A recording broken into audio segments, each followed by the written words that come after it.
The woman that gave the meditation is Reverend Karen Epps, who also happens to be a Unity minister. And she also has another title now, although we've been dating for 14 years. I know. Last year, she finally proposed. True story. We got married 2 months ago at Unity Village. So now I can call her my wife. So the title of today's talk is Food for Thought. Now, I'm a vegetarian. I've been a vegetarian for, probably 25 years. But when I first started, it took 10 years for me to wean myself off of meat, fish, and chicken. When I grew up, that's all we had. Meat at every meal, and I grew up Catholic, and so at Lent, on Fridays, you had to eat fish, and we felt like, how are we going to survive? It's like, it's so hard. So it took a long time, a decade, to kind of wean myself off finally. Don't worry, I'm not trying to turn you into vegetarians, although I did see one person go, yes. But for me, it just felt that it would be healthier. Now, I finally made the transition when I was living in Kansas City. And I got to tell you, being a vegetarian, for one, is not easy. But in the meat capital of the world, it is definitely not easy. And a wise person told me at the time when I just became a vegetarian, here's some rules. He said, 1, don't ever eat at a restaurant where they have a plastic cow on the roof. There will be nothing for you. And she said, every restaurant will have an option. It'll be fettuccine Alfredo. But if you eat that, you're going to weigh 600 pounds in a couple of years. So don't do that. And so I remember one time in Kansas City, I was at a Cajun restaurant. Waiter comes over and I ask, is there anything vegetarian? Generally not. And I'm like, what about the potato soup? She's like, yeah, potato soup, yes. That's vegetarian. So she goes out and brings me the potato soup, and on top there's bacon bits. As a vegetarian, you got to be flexible. You get the spoon out and you just got to scrape it off. But in the United States, if you tell the waiter that you're a vegetarian, you're pretty much assured 99% of the time not going to get any meat, chicken, or fish on your plate, and so you tell them at the start. I found out that's not always the case in other countries. I was traveling through Japan a few decades ago, and knowing I was a vegetarian, and knowing I only knew about a dozen words in Japanese, I did not have the vocabulary to tell the waiter, I'm a vegetarian, I don't eat chicken, fish, or meat. And so I found a person that was Japanese, and I said, can you write this out for me? I'm a vegetarian, I do not eat chicken, fish, or meat. And so I put it in my pocket, and here I'm at the first restaurant. It's kind of outside of Tokyo, so it's out in the suburbs. Few people speak English there. And I'm at an outdoor restaurant, and, they just have pictures of things, and the waiter comes over, and I'm feeling pretty proud of myself because I've got this piece of paper that's going to bail me out being a vegetarian. So he comes over, and I show him the piece of paper. He reads it, looks around, and he calls to a person that's working in the kitchen. He yells the person's name. The whole restaurant goes quiet. Gotta remember those E.F. Hutton moments? Everybody's quiet. I'm embarrassed, but I'm like, I don't know what the story is. Guy comes out, it looks like he was a dishwasher or something. He's got that kind of outfit on. He comes out, and the guy gives him the piece of paper. And he reads the piece of paper, and then he looks at me and says, vegetarian, cool. I'm like, all right, that's what it took. And so, again, I'm feeling pretty good, pretty prepared. Wasn't a Boy Scout, but I felt I was very prepared. So then they bring me my food. And I look down, and there's all kinds of things on the plate, tofu and vegetables and things I recognize, some things I don't. But one thing, it doesn't have a head, and it doesn't have a tail, but it pretty much looks like a fish to me. Now I'm in a quandary because I don't have a little note that says, is this a fish? So how am I going to be able to get that across? I look over and, about 2 tables away, there's a koi pond. They have the carp, right? So I call the waiter over. Again, the entire restaurant goes quiet. I get up. I bring the waiter with me. I point to the fish in the koi pond. And then I come back to my plate. And I point to the fish. And I do this. He yells out to the guy in the back. Who comes back out. Again, nobody says anything. I do the same thing. We go to the koi pond. We come back to the fish. I point to it. He spoke a little English. He goes, "Oh, yes, that's a fish, but you don't have to eat it." I'm like, okay. Said, you're absolutely right about that. But not something I was prepared for. In metaphysics and in unity, we metaphysically interpret the Bible, and what that means is every person, place, and event, every story that's in the Bible, if you interpret it metaphysically, meaning go beyond the literal, that these stories become alive and relevant for us right now in the present day. And so metaphysically, fish represent ideas. So I ask us, how many fish, how many ideas show up on our plate of our consciousness every day? Now think of the thousands of ideas that come across. Now some ideas align with our higher consciousness. Empathy, compassion, love, service, but not all of them end up on the high level of consciousness. Some thoughts are what we call error thoughts. Thoughts of unworthiness, fear, worry, anxiety, that those thoughts are out here, those ideas, those fish are flying around in our consciousness all the time.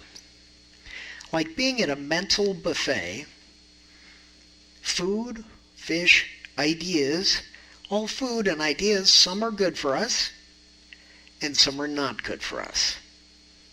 What thought ideas are we choosing to dine on every day? Because those thoughts are what we're taking into our deeper consciousness and are going to get reflected in how it is that we show up in our life. It's a choice. At the dinner table, it's a choice. In thoughts, what am I going to eat today? What am I going to focus on today? Every one of those is just as big of a choice as the kind of food that we make those choices every time we go out. Go to a buffet. Oh, which things are we choosing? Which things are we not? Now, fear and anxiety have similar effects on our body that carrying around negative thoughts are. Just think about anybody allergic to any foods. You know, if you eat something you're allergic to, you have a reaction. If we carry around fear, anxiety, and worry, that's going to have a reaction on our body as well. Now, while our culture would have us dine on ideas like looking out for number one. At dine on ideas, our culture would say that hoarding is good.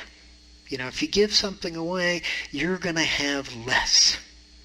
So there's all kinds of culturally embedded ideas that come to us, but just like that waiter in Japan said, just because it gets served up to us on the plate of our consciousness, we don't have to eat it.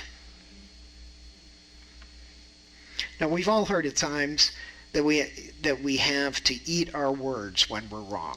You ever hear that? Oh, I'm going to have to go eat my words now. But we're always eating our words because they are the thoughts that are made manifest.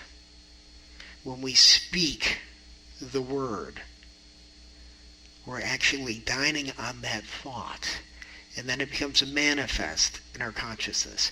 If we speak the thought of worry, or we speak thoughts of fear, or we speak thoughts of anxiety, then that's what it is that we're going to experience.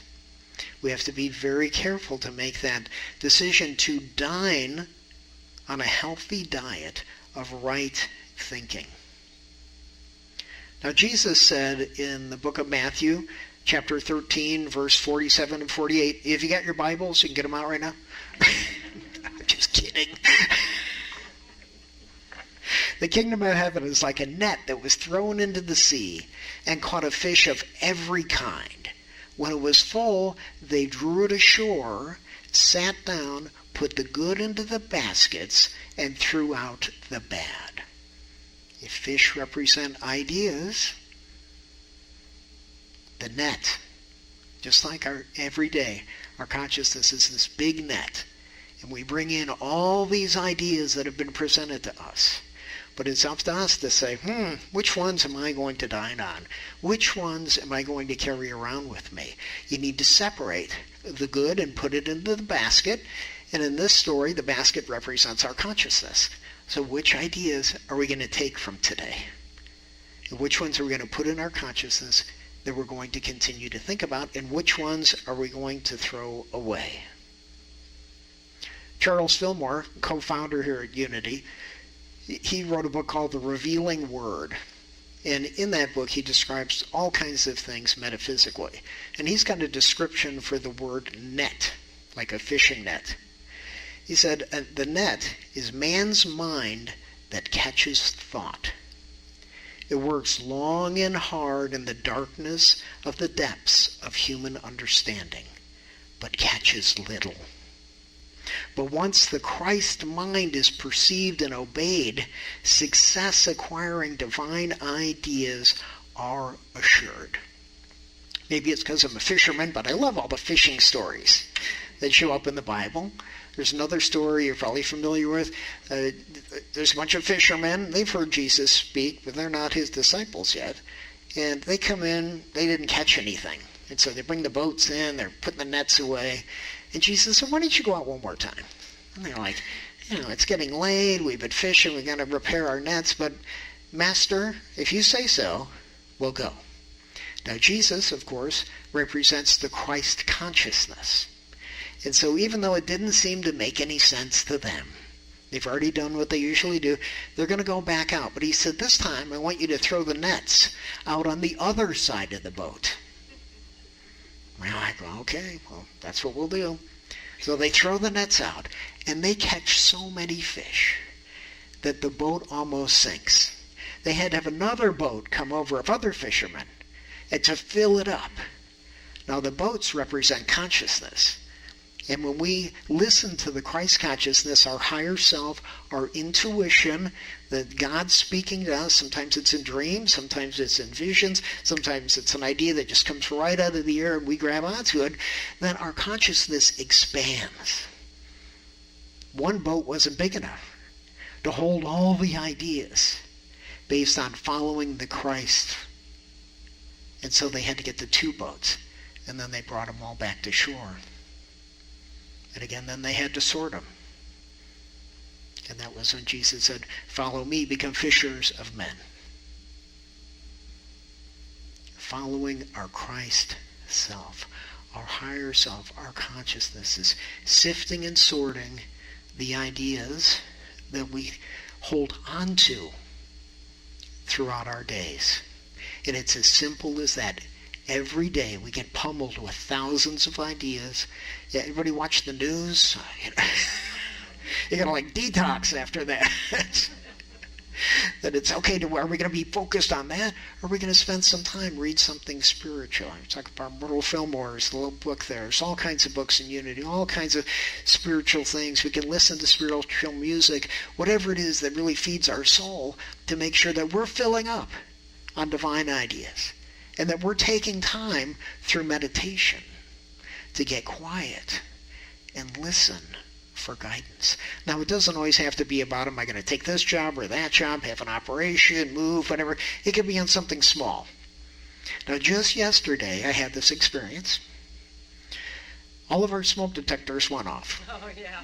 Oh, God. We were having carpet put in, and they said, it's just dust, right? Well, it's one of those where everyone in the house is connected, right? So if one goes off, they all go off. My head is going to explode. I'm running up and down the ladder. I go get a neighbor to come over to help. I'm unplugging them, and nothing's working. It's just making me crazy. Anything to do with smoke detectors is raising my anxiety.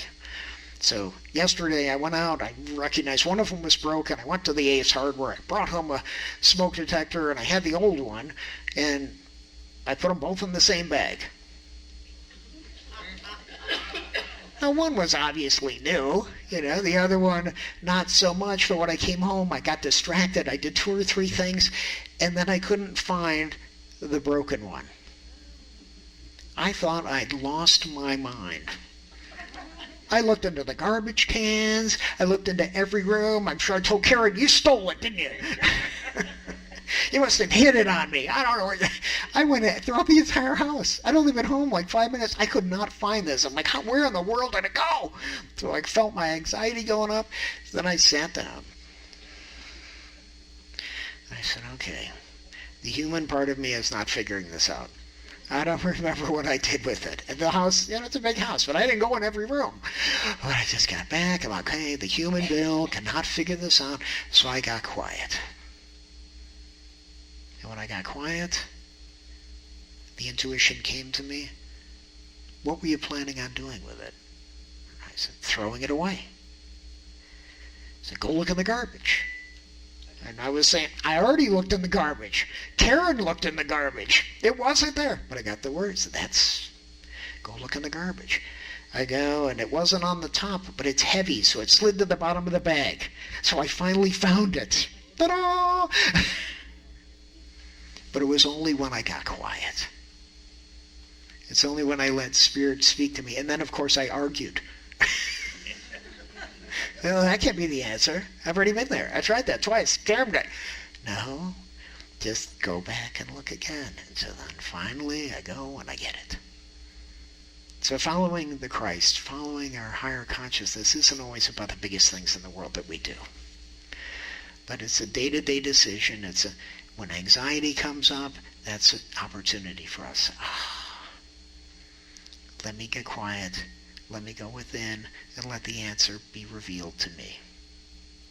So I encourage us all to be very conscious, not only on what we eat, but the thoughts that we're carrying throughout the day. And so it is. Amen.